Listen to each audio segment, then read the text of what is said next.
In my heart as we celebrate Dan's life and we mourn his passing. Thank you, Mr. Speaker. I yield back. For purposes, the gentleman from Colorado seek recognition. Objection, the gentleman is recognized for 1 minute. Mr. Speaker, I rise today to recognize and celebrate 3 extraordinary athletes from Colorado's 3rd District who are headed to the 2026 Olympics to represent our country. A half-pipe skier from Aspen, Alex Ferreira already has 2 Olympic Games under his belt, and I'm confident that his experience will lead to success. Charlie Mickle is a men's freestyle skier who specializes in moguls. Hailing from Durango, his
with 37 total deaths. Already in 2026, 8 more individuals have died, including the murders of Nicole Good and Alex Preddy.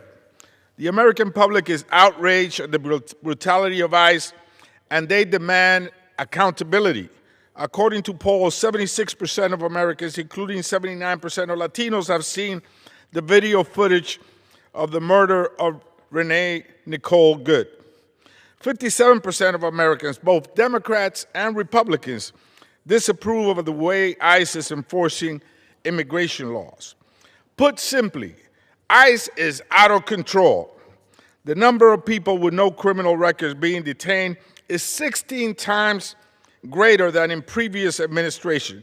92% of individuals recently held in ICE detention have no criminal conviction whatsoever. More than 170 U.S. citizens have been wrongfully detained at raids and protests. More than 20 of them were held incommunicado through a significant period of time without being able to call their loved ones or an attorney.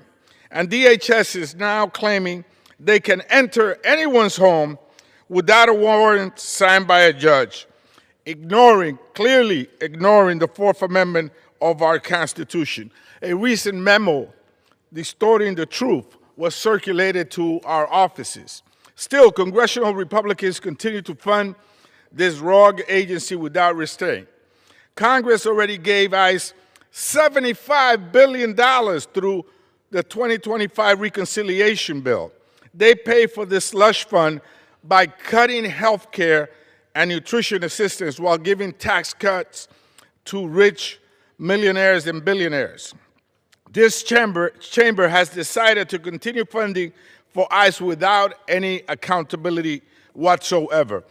As we begin negotiating to fund DHS for the rest of the year, the Congressional Hispanic Caucus is unified in demanding real accountability provisions, including requiring for ICE agents to identify themselves, prohibiting agents from wearing masks during enforcement, restricting the use of deadly force, strengthening hiring and training standards, enforcing humanitarian standards in ICE custody, and protecting sensitive locations.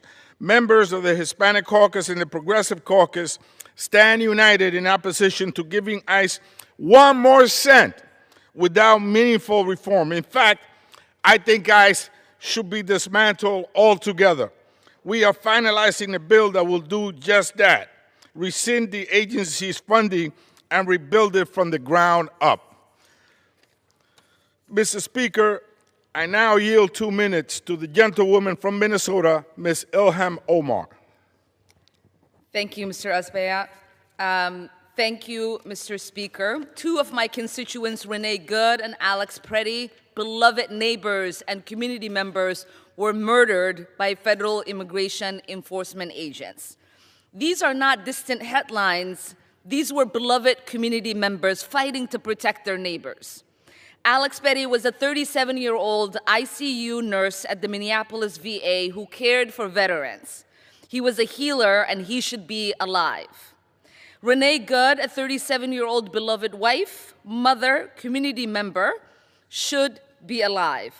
Secretary Noem's DHS must be held accountable.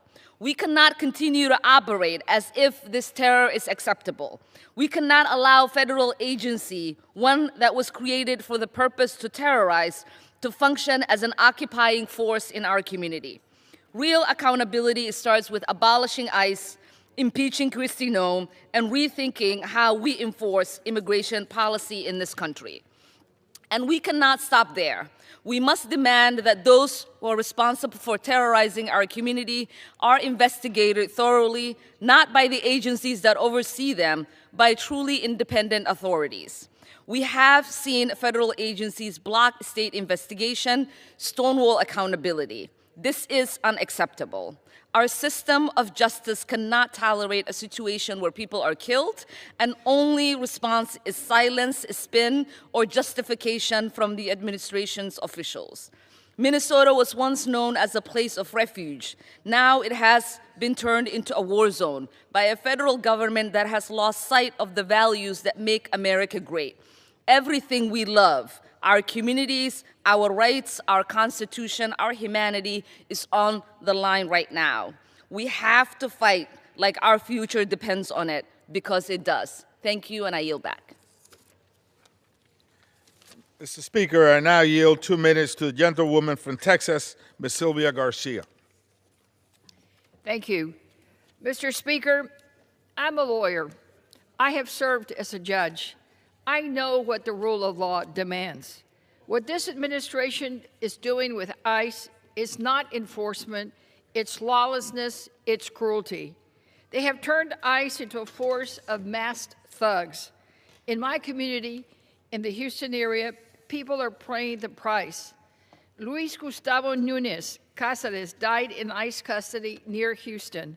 DHS claims it was heart failure. But this administration has shown such contempt for the truth, we can't believe a darn thing they say. His family's demanding answers, and so are we. I have requested the death report, but Mr. Speaker, ICE has yet to respond. Under Trump, as noted earlier, 43 people have died in DHS custody or at the hands of DHS agents or their contractors. This is not a coincidence. This is cruelty masquerading as policy. And in Minneapolis, 2 Americans were murdered by federal immigration agents, Renee Nicole Good and Alex Priddy. We've all seen the videos. We know both deaths were completely unjustified. We know that this was not domestic terrorism. The American people know it too. No matter how much this president tells us not to believe our very own ICE. And instead of accountability, the felon in the White House rushed to smear and lie about the victims. It's a disgrace, it's shameful, it's immoral. This administration is terrorizing our communities, threatening our cities, trampling on the Constitution, and tearing our country apart. It must stop, and it must stop now. Congress must act. Stop ICE now. With that, I yield back.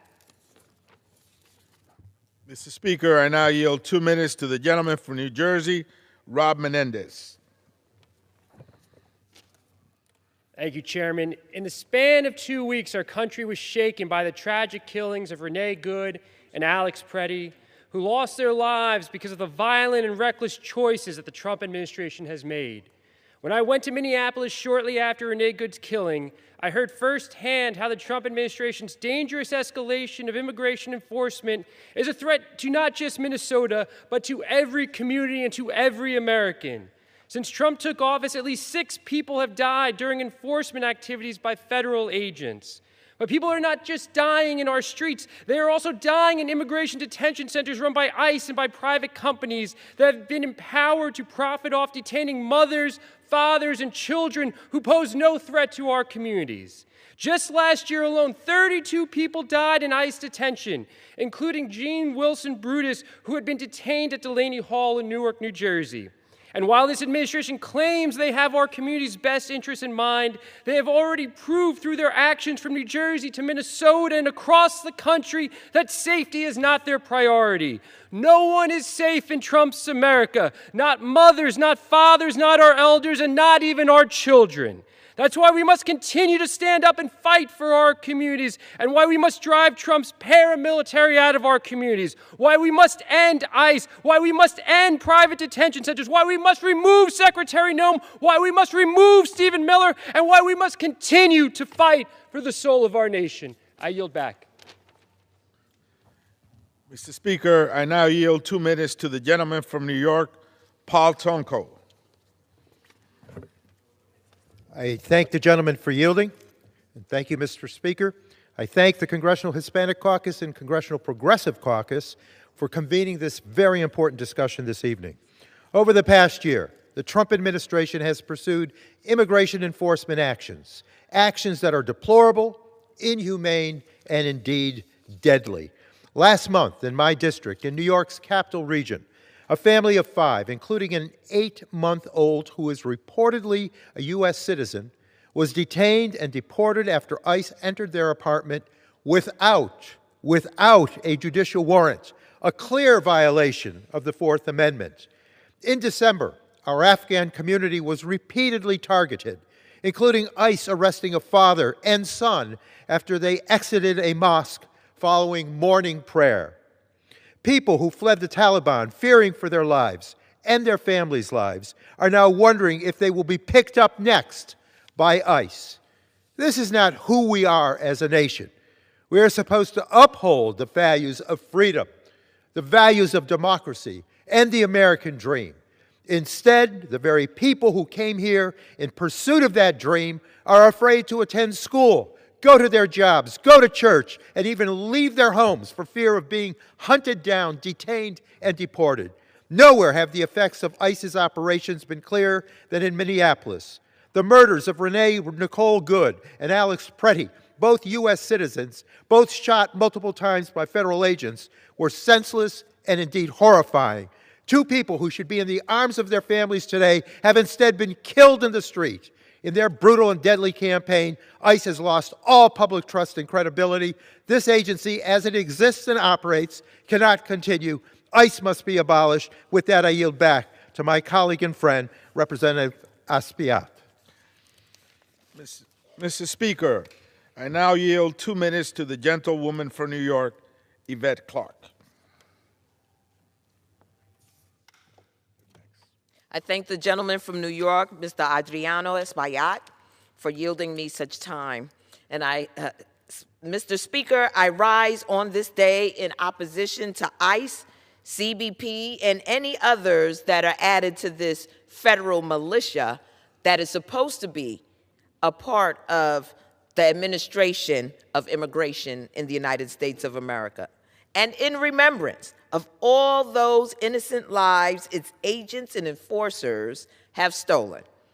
For one painful year under the Trump administration, this rogue agency has engaged in an unrestrained crusade of cruelty against our migrant neighbors and the places they call home, all powered by the $85 billion and counting hand-delivered to them by Republicans in Congress and their overlord in the White House, all conducted with immunity granted not by law, but by lawlessness. From our streets where they're out every day kidnapping, trafficking, torturing, and indeed even murdering immigrant Americans and American citizens, to the cold and hidden recesses of their detention centers where atrocities abound, our wildest nightmares are occurring without cessation. Atrocities like the death of John Wilson Brutus at the Delaney Hall Detention Center, who passed away from a medical event while under the careless and unconcerned watch of ICE. The title of ICE's press release following the tragedy, quote, "Criminal illegal alien passes away at the University Hospital following medical emergency at Delaney Hall Detention Facility." How callous, how sick. The one sentence, these twisted individuals reveal the systemic rot and culture of inhumanity that is inherent in ICE operations. And it is heartbreaking to know that Mr. Brutus's death was not an isolated tragedy. 45 deaths and counting under Donald Trump's tyranny. And what moral nation would be in what moral nation would the penalty for seeking a better life for yourself or your neighbors be a terrible death? In what decent society would the government employ propaganda to convince the masses its victims deserve their fate? Catching an ICE agent in a bad mood should not warrant capital punishment. Being undocumented should not be a death sentence.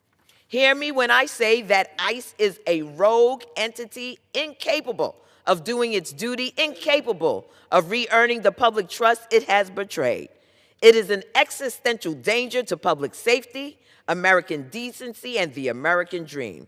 If there's a single revelation to emerge from this abyss of wickedness, let it be that our immigration apparatus needs bold and systemic change. And may that change be a system centered in compassion, not cruelty, entrusted to the competent officers, not kidnapping and traffickers, killer thugs, and bent towards justice, not broken by ICE. With that, Mr. Speaker, I yield back to the gentleman from New York. Mr. Speaker, how much time do we have left? Gentleman from New York has 45 minutes. Mr. Speaker, I now yield 2 minutes to the gentleman from California, Raul Ruiz. Thank you, Mr. Chairman. As a member of Congress and a physician, I am outraged and sad about the killings of U.S. citizen and mother Renee Nicole Good, who was shot and killed by an ICE agent, and U.S. citizen and VA ICU nurse Alex Peretti, who was fatally shot by an ICE agent during the same enforcement surge in Minneapolis, sparking widespread protests and intensifying scrutiny of federal tactics. Last year was the deadliest year in over 20 years, with over 56 people dying under the ICE and CBP custody in detention centers. Detainees like Luis Beltran Yanes Cruz, who died in a hospital in my district after complaining of days of chest pain without receiving the appropriate urgent care, are concerning and smells of neglect. The violence and brutality against non-criminal immigrants and U.S. citizens is not public safety, it is cruelty. That's why Secretary Noem must be impeached and removed, and there must be transparency and accountability, and that is why I introduced the Humanitarian Standards for Individuals in ICE and CBP Custody Act to prevent death and protect human dignity. I yield back. Mr. Speaker, I now yield 2 minutes to the gentlewoman from Minnesota, Ms. Kelly Morrison. Thank you, Mr. Chair. Minnesotans are grieving the loss of 2 precious lives and enduring immeasurable community suffering due to the ill-advised policies of the Trump administration and the failed leadership of DHS under Kristi Noem. Their systemic refusal to prioritize public safety and adhere to any semblance of due process in my home state of Minnesota has shown all of us that the trauma and suffering are very much intended consequences of their policies. Cruel indifference to constitutional rights and human dignity have become standard operating procedure for DHS. There could be no more stark proof than the list of names behind us. It's consistent with the harrowing firsthand accounts I've received directly from my constituents and individuals in DHS custody, and it's horrifically clear in the videos documenting the killings of Renee Good and Alex Peretti.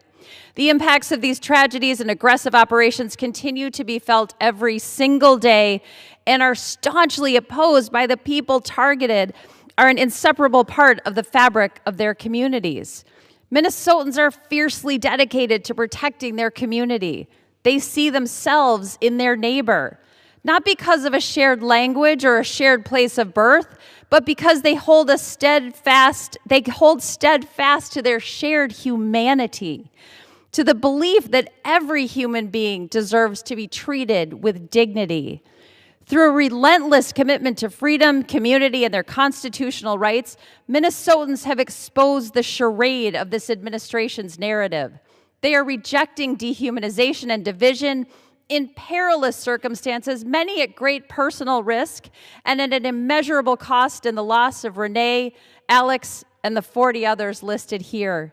I join my fellow Minnesotans in calling for Operation Metro Surge to end now.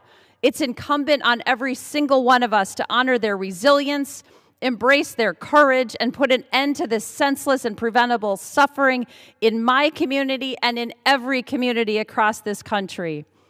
I yield back to Chair Espaillat.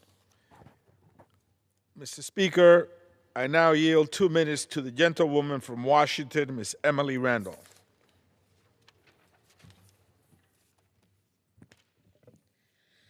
Thank you, Mr. Speaker. Across the nation, out-of-control ICE agents are terrorizing our communities. They shot Renee Good in the face 4 times. They're tearing people out of their homes, out of the windows of their cars, and illegally detaining people who have brown skin. This is fascism, pure and simple, and ICE must be held accountable. Since I was elected to Congress, I've made 6 oversight visits to the Northwest Detention Center in my district. Each time I've gone, the lack of medical care and serious privacy concerns have consistently been issues. I was told by a detained individual that they were unable to receive the medications that they needed until nearly a week after it had run out. When they finally received it, it was the wrong dosage.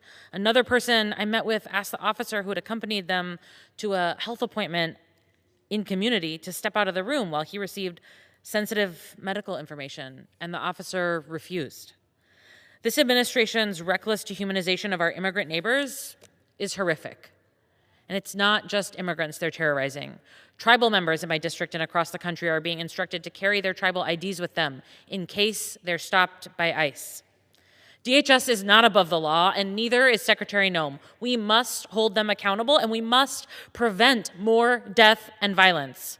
That's why I voted against funding lawless, out-of-control agents terrorizing our communities, and why I continue to call on us to impeach Secretary Noem and to hold the Trump administration accountable for the chaos and the violence they've unleashed, and to restructure a department that is no longer holding the trust of the American people and that needs serious reform. Thank you. I yield back.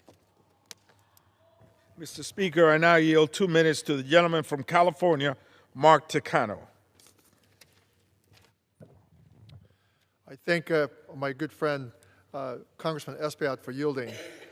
People across the country and in the Inland Empire are scared that they could join the roughly 50 individuals who have died under Donald Trump's and Kristi Noem's brutal immigration crackdown.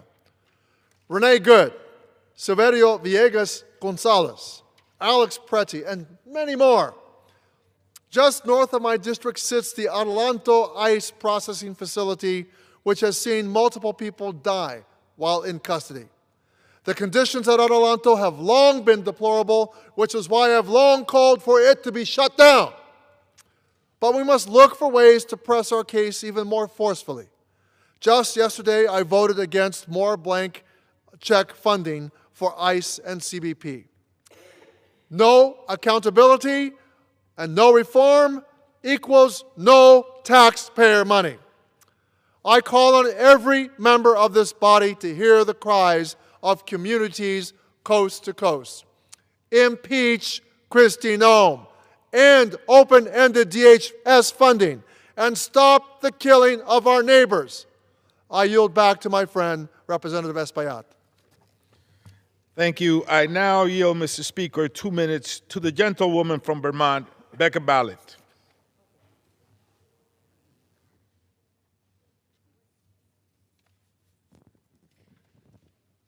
Mr. Speaker, let's be clear. This is not about catching the most violent criminals. It's about power. It's about control. It's about cruelty. It's about depravity and abandoning human decency. I've spent time in Chicago. I've spent time in Minneapolis, St. Paul. I've talked to the people there. We knew it would end like this. President Trump and his apologists and his enablers have been demonizing and dehumanizing immigrants and refugees for years. Americans are now dead at the hands of ICE, and over 40 others have been killed in DHS custody. And despite what Secretary Noem has said, over 170 Americans have been arrested and detained. As I said, we knew that this is how it would end.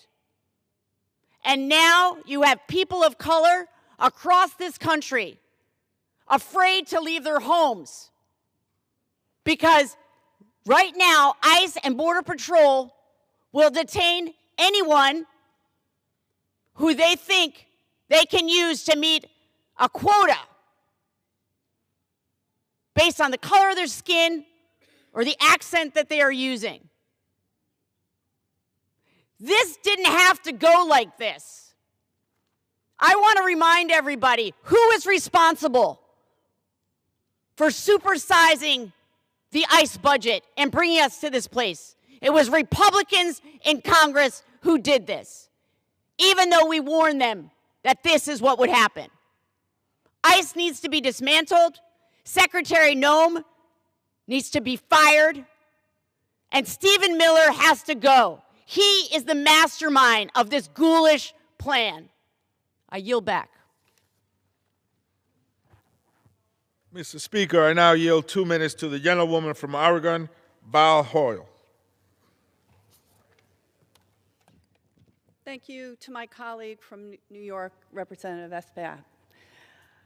I stand in memory of Renee Nicole Good and Alex Preddy, who were murdered for standing up for what's right and exercising their constitutional First Amendment right to speech and assembly, and in the case of Mr. Preddy, his Second Amendment right to carry arms.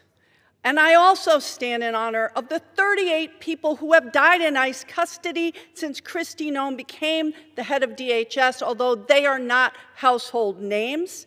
Their lives are no less valuable, and we cannot forget them just because we didn't see it happen.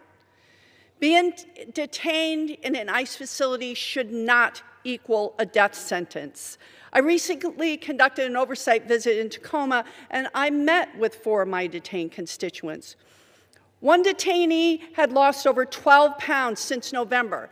He achieved up to a PhD here in the United States. He has 4 United States citizen children. His wife is a United States citizen, and because of a paperwork error, he will be deported to a country he has never been to, and he does not speak the language. He is a deacon in his church. He is a good member of our community, not the worst of the worst. Another one of my constituents just turned 18 and was so terrified he couldn't even answer questions. He was afraid to say anything. He will be deported because he's caught up in a broken immigration system. We will not let them disappear in the system. We will not stand by to let ICE bring more violence to our cities and open detention facilities in rural communities like Newport, Oregon, where I represent. We will not normalize cruelty as public policy. While innocent people continue to die in detention centers and on our streets, we must continue to speak up and fight for real change. The Constitution is clear. It guarantees due process. It guarantees the right to assembly. It guarantees the right to bear arms. I took an oath to uphold the Constitution. I would ask that my colleagues do the same and uphold the oath that you are obliged to stand up for. Thank you. I yield. Mr. Speaker, I now yield 2 minutes to the gentleman from Texas, Joaquin Castro. Americans, we are living in a time of viciousness. Under Donald Trump, we are living in America the brutal, a nation where the wrong skin color, the wrong accent, the wrong language makes you a suspect, puts you in danger, threatens your life. masked agents without warrants and long guns, barging into people's homes and businesses without apology. Americans who stand up for the Constitution, for the rule of law, for due process, threatened, and some killed. We have seen it out on the streets in Los Angeles and Chicago and Minneapolis and across the country. We have also seen it in secret. I saw it just last week in a detention center in Dilley. What do you call a place that keeps a 2-month-old baby in a trailer prison? Is that what America is? That keeps a 5-year-old boy in a trailer prison? That refuses to provide any education? That withholds medical care? That traumatizes children so brutally? That is what ICE has become, not an immigration enforcement agency, but a reckless, lawless, brutal agency. And Congress should disband ICE, should impeach Kristi Noem, and this Congress should help restore the Constitution of the United States of America to the people of our nation. I yield back. Mr. Speaker, I now yield 2 minutes to the gentlewoman from Illinois, Delia Ramirez. Thank you, Chairman. Mr. Speaker, it's been 365 days of Trump 2.0. 365 days of terror, of abuse, and violation of our rights. And after infusing $150 billion into DHS and ICE, people in this chamber have chosen to give them even more money. Even after seeing what DHS does with its unlimited resources, even after seeing what they do with unchecked power. But let me say to you, what they did to Silverio, what they did to Marimar, to Keith, to Renee, to Alex, what they did to Illinois resident Nenko Ganchev in an ICE detention center, and what they're doing right now to my own constituent, Stephen, a 14-year-old boy with autism in detention center, plagued with measles. It is unconscionable. It is unacceptable. But many of us are clear. The Department of Homeland Security is the greatest threat to the homeland right now. And that's why we must claw back funding for DHS and ICE. It is why we must pass my Melt ICE Act and end DHS detention and monitoring, disrupt immigration enforcement, and return taxpayer dollars back to the communities. We also must immediately start the proceedings to impeach Noem. I've said it before and I'll say it again. She'll either quit, she'll get fired, or we will impeach her. Because here's the thing, our tax dollars should be used to make sure working people have every single thing they need to thrive, not money used to execute U.S. citizens. And let me end by saying this. We brought the Department of Homeland Security into this world just 2 decades ago. We also have the ability and the authority to build a world without it, and I'll work every day to make that happen. With that, I yield back to the chairman. Thank you. Mr. Speaker, I now yield 2 minutes to the gentlewoman from Michigan, Rashida Tlaib. That's what the American people are doing right now in the streets of America. That's what they're using to protect themselves. Whistles and their cameras. That's what they're doing against a fascist army. Speaker Johnson says, quote, ICE is doing what ICE is designed to do. That's what he said. How many more of our neighbors have to be executed? How many more of our neighbors have to be killed? I refuse to send another dollar to the Department of Homeland Security. My residents don't want their tax dollars going to execute people in the streets, abduct 5-year-olds, tear gas children, and separate our families. This is what the Trump administration is doing right now with DHS funding. It's a fascist army, and it's shameful. I grew up in Southwest Detroit, Mr. Speaker, with 20 different beautiful ethnicities. We were the northern border. And what my community and our community kept telling us back then, during its creation, literally, is they told us they are violating people's civil rights. We do not feel safe with them in our community. People were jogging around our parks and getting stopped to be asked what their legal status was. They were militarizing Southwest Detroit. They told us back then, stop funding ICE. Kristi Noem has violated the United States Constitution, eroded due process, and again violated federal processes and laws by preventing members of Congress already from conducting oversight in their facilities. Shame on them. This is not an agency, Mr. Speaker, that can be reformed. You can impeach the secretary, and she needs to be impeached. But this is an agency that was created to do what it's doing now. It is built on violence and racism. ICE must be abolished. Kristi Noem must be impeached. These murders should be prosecuted. I'm not looking for people to get fired. I'm looking for them to be truly held accountable for killing our loved ones, for ripping our children from our arms. Not one more penny should go to this agency that terrorizes our communities. With that, I yield back to the chair. Thank you, Mr. Speaker. I now yield 2 minutes to the gentlewoman from Arizona, Adelita Grijalva. Thank you. Today, while Kristi Noem staged yet another photo op, this time in Nogales, Arizona, families across this country are still grieving people who should be alive. Let's be clear, border communities are not war zones. Border towns like Nogales, which I represent in Congress, are vibrant, binational communities where families live, work, and thrive. Instead of listening to local leaders, this administration keeps choosing militarization, fear-mongering, and political theater, and it's costing people their lives.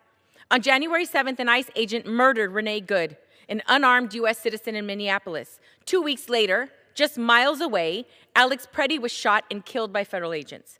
In both cases, the administration lied about what happened, smeared the victims, and blocked independent investigations. These are not isolated incidents. They're part of a growing pattern. For border communities, this violence is not new. In 2012, 16-year-old Jose Antonio Elena Rodriguez was shot and killed by Border Patrol through a border fence while he was walking home on the Mexico side of the border in Nogales, Sonora. He was unarmed, he was a child, and for far too long, communities like mine have been told to accept this as the cost of enforcement. That is why yesterday I voted against continued funding for DHS. I will not rubber stamp an agency that enables violence, racial profiling, and terror in our neighborhoods. ICE has already been handed $75 billion through the Republicans' Big Ugly Bill, money that was ripped away from SNAP, Medicaid, and working families. That money is being used to militarize our cities, not keep people safe. This is a moral inflection point. We can choose dignity, accountability, and real solutions, or we can keep funding abuse, pretending it's policy. I yield back to Representative Espaillat. Mr. Speaker, how much time do we have left? Gentleman has 22 minutes remaining. Thank you, Mr. Speaker.